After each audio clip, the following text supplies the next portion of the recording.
Hi all welcome back to ಹಲಮ್ಯ Krishna YouTube channel. ಎಲ್ಲರೂ ಹೇಗಿದ್ದೀರಿ? ಐ ಹೋಪ್ ಎಲ್ಲರೂ ಚೆನ್ನಾಗಿದ್ದೀರಾ ಅಂತ ಅನ್ಕೊಂತೀನಿ. ಇನ್ನು ಯಾರೆಲ್ಲ ನನ್ನ ಚಾನಲ್ನ ಸಬ್ಸ್ಕ್ರೈಬ್ ಮಾಡದೆ ನೋಡ್ತಿದ್ರೆ ಪ್ಲೀಸ್ ಒಂದು ಸಬ್ಸ್ಕ್ರೈಬ್ ಮಾಡಿ. ಹಾಗೆ ವಿಡಿಯೋನ ಎಲ್ಲೂ ಸ್ಕಿಪ್ ಮಾಡಿದೆ ನೋಡಿ. ಇವತ್ತು ಮಾರ್ನಿಂಗ್ ಏನೇ ವ್ಲಾಗ್ನ ಶುರು ಮಾಡ್ತಿದ್ದೀನಿ.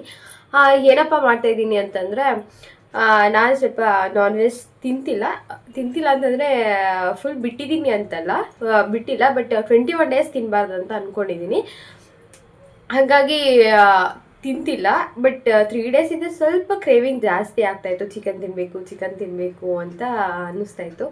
ಹಾಗಾಗಿ ಸ್ವಲ್ಪ ಇವತ್ತು ಅದು ಕ್ರೇವಿಂಗ್ನ ಸ್ವಲ್ಪ ಕಡಿಮೆ ಮಾಡೋಣ ಅಂತ ಅಂದ್ಬಿಟ್ಟು ಒಂದು ರೆಸಿಪಿ ಮಾಡ್ತಾಯಿದ್ದೀನಿ. ಏನಪ್ಪ ಮಾಡ್ತಾಯಿದ್ದೀನಿ ಅಂತಂದರೆ, ಮೊಟ್ಟೆ ಸಾಂಬಾರು ಮಾಡಿ ಅನ್ನ ಮಾಡ್ತಾಯಿದ್ದೀನಿ. ನಿಜವಾಗ್ಲೂ ಮೊಟ್ಟೆ ಸಾಂಬಾರು ತಿಂದ್ಬಿಟ್ಟು ಅನ್ನ ತಿಂದರೆ, ಬಿಸಿ ಬಿಸಿ ಅನ್ನಕ್ಕೆ ನಾನು ಇವಾಗ ಏನು ಮಾಡ್ತಿದ್ದೀನಲ್ಲ ಆ ಥರ ಮೊಟ್ಟೆ ಸಾಂಬಾರು ತಿಂದ್ಬಿಟ್ರೆ ಚಿಕನ್ ಕ್ರೇವಿಂಗ್ ಆಲ್ಮೋಸ್ಟ್ ಕಡಿಮೆ ಆಗೇ ಬಿಡುತ್ತೆ. ಅಷ್ಟು ಚೆನ್ನಾಗಿರುತ್ತೆ ಟೇಸ್ಟು.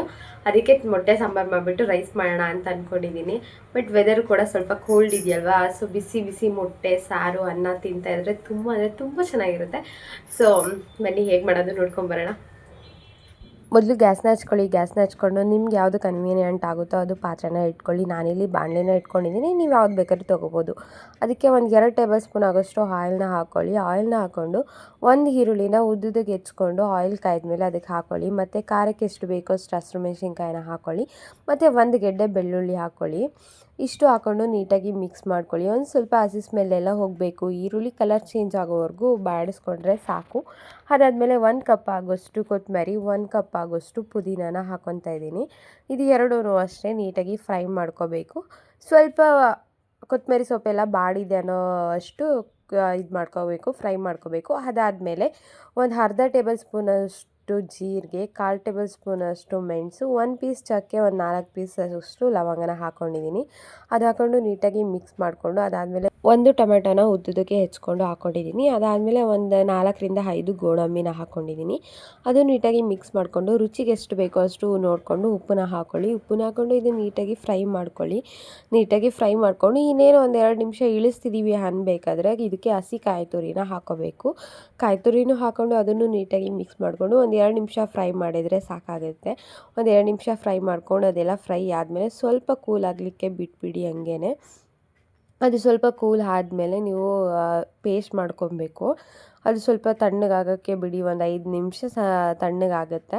5 ನಿಮಿಷ ಆದಮೇಲೆ ನೀವು ಏನು ನೀವು ಇದು ಮಾಡ್ಕೊಂಡಿದ್ದೀರಲ್ವ ಫ್ರೈನ, ಅದನ್ನೆಲ್ಲ ನೀಟಾಗಿ ಪೇಸ್ಟ್ ಮಾಡ್ಕೋಬೇಕು.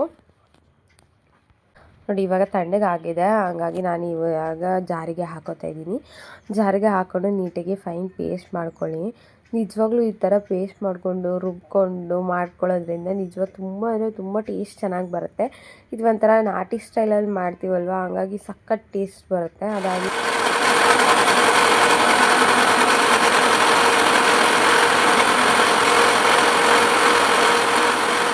ಅದಾದಮೇಲೆ ನಾನು ಗ್ಯಾಸ್ನ ಹಚ್ಕೊಂಡು ಅದೇ ಬಾಣಲಿನ ಇಟ್ಕೊತಾ ಇದ್ದೀನಿ. ಅದೇ ಬಾಣಲಿ ಇಟ್ಕೊಂಡು ಅದಕ್ಕೆ ಒಂದು 3 ಟೇಬಲ್ ಸ್ಪೂನ್ ಆಗೋಷ್ಟು ಆಯಿಲನ್ನ ಹಾಕ್ಕೊಳ್ಳಿ. ಆಯಿಲ್ನ ಹಾಕ್ಕೊಂಡು ಒಂದು ಅರ್ಧ ಟೇಬಲ್ ಸ್ಪೂನ್ ಆಗೋಷ್ಟು ಜೀರಿಗೆನ ಹಾಕ್ಕೊಳ್ಳಿ. ಜೀರಿಗೆ ಹಾಕ್ಕೊಂಡು ಒಂದು 2 ಹಸಿರು ಮೆಣಸಿನ್ಕಾಯಿ ಬೇಡ ಅಂದರೆ ಸ್ಕಿಪ್ ಮಾಡ್ಬೋದು. ಅದಾದಮೇಲೆ ಸ್ವಲ್ಪ ಈರುಳ್ಳಿ, ಅಂದರೆ ಅರ್ಧ ಈರುಳ್ಳಿನ ಚಿಕ್ಕದಾಗಿ ಕಟ್ ಮಾಡಿ ಹಾಕ್ಕೊಂಡಿದ್ದೀನಿ. ಅದು ಎಷ್ಟನ್ನು ನೀಟಾಗಿ ಹಸಿ ಸ್ಮೆಲ್ ಹೋಗೋವರೆಗೂ ಫ್ರೈ ಮಾಡ್ಕೋಬೇಕು. ನೀಟಾಗಿ ಫ್ರೈ ಆದಮೇಲೆ ನೀವೇನು ರುಬ್ಬಿಟ್ಕೊಂಡಿರ್ತೀರಲ್ಲ ಪೇಸ್ಟು, ನೋಡಿ ಈ ಥರ ಬಂದಿರುತ್ತೆ, ಇದನ್ನು ಹಾಕ್ಕೋಬೇಕು. ನಾನು ನೀಟಾಗಿ ಪೇಸ್ಟನ್ನ ಅದಕ್ಕೆ ಟ್ರಾನ್ಸ್ಫರ್ ಮಾಡಿಕೊಂಡು ಅದನ್ನು ನೀಟಾಗಿ ಒಂದು ಸ್ವಲ್ಪ ಫ್ರೈ ಮಾಡ್ಕೊಳ್ಳಿ. ಇದಕ್ಕೆ ನೀರೇನು ಹಾಕಬಾರ್ದು, ಇವಾಗಲೇ ಹಂಗೆ ಫ್ರೈ ಮಾಡ್ಕೋಬೇಕು. ಹಂಗೆ ಫ್ರೈ ಮಾಡ್ಕೊಂಡು ಸ್ವಲ್ಪ ಹಸಿ ಸ್ಮೆಲ್ಲೆಲ್ಲ ಹೋದ್ಮೇಲೆ ಅದಾದಮೇಲೆ ನೀವು ಇವಾಗ ನೀರನ್ನು ಹಾಕ್ಕೋಬೇಕು. ನೀರು ಆಲ್ಮೋಸ್ಟ್ ಈ ಥರ ಜಾರಿಗೆಲ್ಲ ಹಾಕ್ಕೊಂಡು ಅದಾದಮೇಲೆ ಹಾಕ್ಕೊಳ್ಳಿ. ನಾನು ಸಪ್ರೇಟ್ ನೀರು ಹಾಕೋಕ್ಕೆ ನಾನು ಯಾವುದೇ ರೆಸಿಪಿಯಲ್ಲೂ ಹೇಳಲ್ಲ. ಈ ಥರ ಜಾರ್ಗಳಿಗೆಲ್ಲ ನೀರು ಹಾಕ್ಕೊಂಡು ಅದಾದಮೇಲೆ ಹಾಕೋದ್ರಿಂದ ಟೇಸ್ಟು ಸ್ವಲ್ಪ ಜಾಸ್ತಿನೇ ಆಗುತ್ತೆ ಅಂತಲೇ ಹೇಳ್ಬೋದು.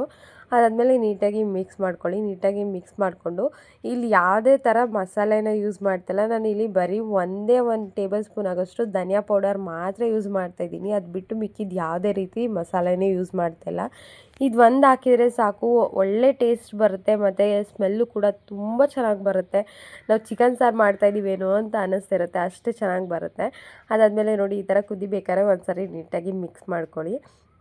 ನೀಟಾಗಿ ಮಿಕ್ಸ್ ಮಾಡಿಕೊಂಡು ಮತ್ತೆ ಇದು ಇನ್ನೊಂದು ಕುದಿ ಬಂದಾಗ ನೀವು ಮೊಟ್ಟೆನ ಹಾಕ್ಕೋಬೇಕು. ಎಗ್ನ ಈ ಥರ ಡ್ರಾಪ್ ಮಾಡ್ಕೋಬೇಕು. ಎಗ್ಗನ್ನು ಸ್ವಲ್ಪ ನಿಧಾನಕ್ಕೆ ಹಾಕ್ಕೊಳ್ಳಿ ಮತ್ತು ಹಾಕಿದ ತಕ್ಷಣ ತಿರುಗಿಸ್ಬಾರ್ದು. ಹಾಗೆ ಮಾಡ್ಕೋಬೇಕು. ಅದು ಸ್ವಲ್ಪ ಅದೆಲ್ಲ ಏನು ಎಲ್ಲೋ ಇದೆಯಲ್ವಾ, ಅದೆಲ್ಲ ಎಲ್ಲ ಕವರ್ ಆಗೋವರೆಗೂ ಒಂದು 5 ನಿಮಿಷ ಹಂಗೆ ಬಿಟ್ಬಿಡಬೇಕು.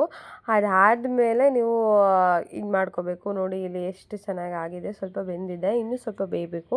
ಅದಾದ್ಮೇಲೆ ಹಂಗೆ ಒಂದು ಸ್ವಲ್ಪ ಹೊತ್ತು ಬಿಟ್ಬಿಟ್ಟು ಮೇಲ್ಗಡೆ ಕೊತ್ತಂಬರಿನ ಹಾಕ್ಕೊಳ್ಳಿ. ಕೊತ್ತಂಬರಿ ಹಾಕೊಳ್ಳೋದ್ರಿಂದ ಟೇಸ್ಟ್ ಅಂತೂ ನಿಜವಾಗ್ಲೂ ನೆಕ್ಸ್ಟ್ ಲೆವೆಲ್ ಆಗುತ್ತೆ ಅಂತಲೇ ಹೇಳ್ಬೋದು. ಅಷ್ಟು ಚೆನ್ನಾಗಿ ಬರುತ್ತೆ. ಇದು ಇನ್ನೇನು ಇಳಿಸುವಾಗ ಹಾಕ್ಕೊಂಡ್ರೂ ತುಂಬ ಚೆನ್ನಾಗಿ ಬರುತ್ತೆ, ಬಟ್ ಇವಾಗ ಹಾಕಿದ್ರೂ ತುಂಬ ಚೆನ್ನಾಗಿ ಬರುತ್ತೆ.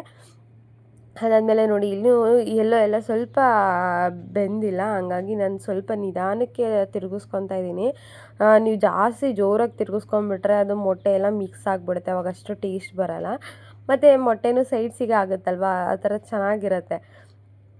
ಅದಕ್ಕಾಗಿ ಅದನ್ನು ಹಂಗೆ ಬೇಯಿಸ್ಕೋಬೇಕು. ಅದು ಬಿಟ್ಟು ನೀವು ಜಾಸ್ತಿ ಮಿಕ್ಸ್ ಮಾಡ್ಕೊಂಬಿಟ್ರೆ ಅದು ಟೇಸ್ಟು ಇರೋಲ್ಲ, ಮತ್ತು ಮೊಟ್ಟೆನೂ ಅಷ್ಟೇ ಬಾಯಿಗೆಲ್ಲ ಸಿಗೋಲ್ಲ, ಆ ಥರ ಆಗಿಬಿಡತ್ತೆ.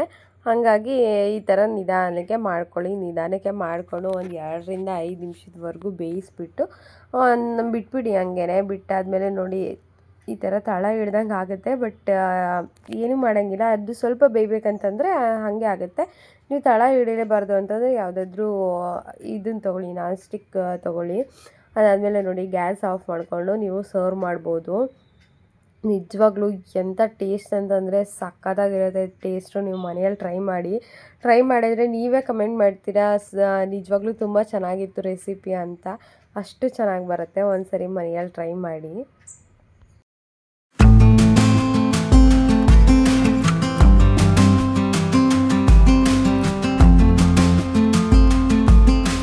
ಐ ಹೋಪ್ ಈ ವಿಡಿಯೋ ಎಲ್ರಿಗೂ ಇಷ್ಟ ಆಗಿದೆ ಅಂತ ಅನ್ಕೋತೀನಿ. ಇಷ್ಟ ಆಗಿದ್ರೆ ಪ್ಲೀಸ್ ಒಂದು ಲೈಕ್ ಮಾಡಿ, ಹಾಗೆ ಶೇರ್ ಮಾಡಿ. ನಿಮ್ಮ ಅನಿಸಿಕೆ ಏನಾದರೂ ಇತ್ತು ಅಂದರೆ ಕಮೆಂಟ್ ಬಾಕ್ಸಲ್ಲಿ ತಿಳಿಸಿ. ಮತ್ತಷ್ಟು ಸಿಂಪಲ್ ರೆಸಿಪಿಗಾಗಿ ಹಾಲಮ್ಮ ಕೃಷ್ಣ ಯೂಟ್ಯೂಬ್ ಚಾನಲ್ನ ಸಬ್ಸ್ಕ್ರೈಬ್ ಮಾಡಿ ಅಂತ ಕೇಳ್ತಾ ಈ ವ್ಲಾಗ್ನ ಇಲ್ಲಿಗೆ ಎಂಡ್ ಮಾಡ್ತಾಯಿದ್ದೀನಿ. ಹಾಗೆ ಮನೆಯಲ್ಲಿ ಒಂದು ಸರಿ ನೀವು ರೆಸಿಪಿನ ಟ್ರೈ ಮಾಡಿ ನನಗೆ ತಿಳಿಸಿ ಹೇಗೆ ಬಂದಿತ್ತು ಅಂತ. ಹಾಗೆ ನಿಮ್ಮ ಫ್ಯಾಮಿಲಿ ಫ್ರೆಂಡ್ಸ್ ಅಥವಾ ನಿಮ್ಮ ಬ್ಯಾಚುಲರ್ ಫ್ರೆಂಡ್ಸಿಗೆ ಈ ವಿಡಿಯೋನ ಶೇರ್ ಮಾಡಿ ಅಂತ ಕೇಳ್ತಾ ಈ ವ್ಲಾಗ್ನ ಎಂಡ್ ಮಾಡ್ತಾಯಿದ್ದೀನಿ. ಹಾಗೆ ನಿಮ್ಮ ಸಪೋರ್ಟ್ ಯಾವಾಗಲೂ ಹೀಗೆ ಇರಲಿ ಅಂತ ಕೇಳ್ತಾ thank you all. Have a nice day. Bye.